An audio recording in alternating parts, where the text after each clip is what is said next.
കല്യാണിയെ തേടി വീണ്ടും ഒരു സന്തോഷ വാർത്ത എത്തുന്നു. അതെ, കല്യാണി വീണ്ടും ഒരു അമ്മയാകുന്നു.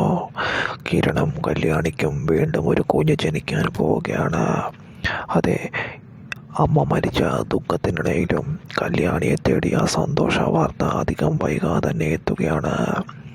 കല്ലുമോനൊപ്പം മറ്റൊരു കുഞ്ഞുകൂടി അവർക്ക് ജനിക്കാൻ പോകുന്നു. ഈ സന്തോഷം കല്യാണിയെ ദുഃഖത്തിൽ നിന്ന് മോചിപ്പിക്കുകയാണ്. അമ്മ മരിച്ച ദുഃഖത്തിൽ നിന്ന് തൻ്റെ അമ്മയുടെ അനുഗ്രഹമാണ് തനിക്കും കിരണം ജനിക്കാൻ പോകുന്ന പുതിയ കുഞ്ഞെന്ന് കരുതി കല്യാണി ആശ്വസിക്കുകയാണ്. അതോടുകൂടി പ്രകാശനമേറെ സന്തോഷമാകുന്നു. തൻ്റെ മകൾ വീണ്ടും ഒരു അമ്മയാകാൻ പോകുന്നതറിഞ്ഞ് അതെ, ആ സന്തോഷ വാർത്ത കല്യാണിയും കിരണയും തേടിയെത്തുന്നു. കല്യാണി ഉടനെ തന്നെ ഒരു അമ്മയാവുന്നു. അതെ, കല്യാണിയും കിരണും ആഗ്രഹിച്ചതുപോലെ അവർക്ക് ഒരു കുഞ്ഞ് ജനിക്കാൻ പോകുന്നു.